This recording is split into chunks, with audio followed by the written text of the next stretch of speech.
andito na naman si Hayat at ito ngayon ipapakita ko sa inyo kung anong gagawin kong juice. Ito lang naman siya, carrots, 2 piraso ito. Ginayat ko siya ng maliliit, then lagyan ko ng 2 cup na tubig at i-blend ko siya at haluan ko siya ng 2 saging, galing ito sa atin, okay? At ito na yung 2 cup din natin na fresh milk. At ito sila ang paghalo-haluin ko at ito yung inumin ko pag oras na ng iftar. Pa-partner ko siya ng dates.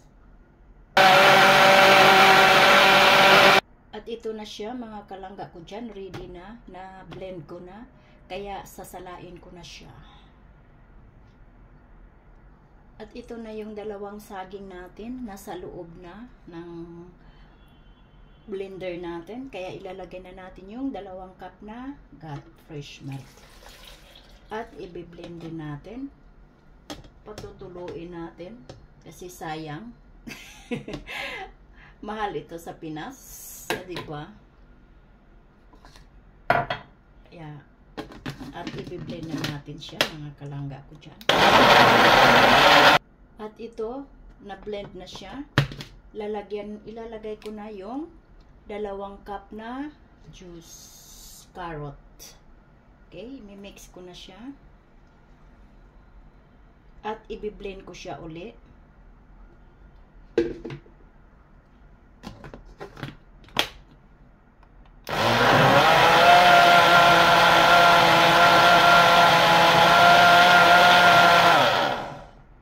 Ito na siya, ipapakita ko sa inyo mamaya pag iftar na namin, kasi ito yung una kong iinumin at yung dates.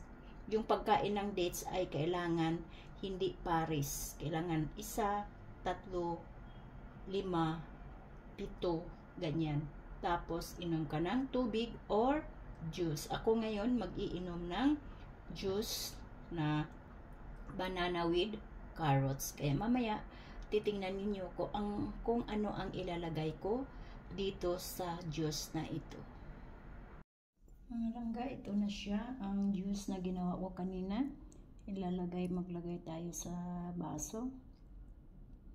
At lalagyan natin siya ng ice. Okay. Para lalong masarap. At gagawin natin ito siya, mga palangga ko dyan, parang mas lalong umano yung immune system natin. Sa 1 linggo, 2 beses. Ngayon kakain ako at ito yung kakainin ko, 3 dates lang, yung sambusa at saka yung tinatawag nila na ano ba yung tawag nito? Atay tawag nila dito. Kaya ito yung kakainin ko pag mag-adhan na, mag-azan. Ito ang iftar ko ngayong araw na ito.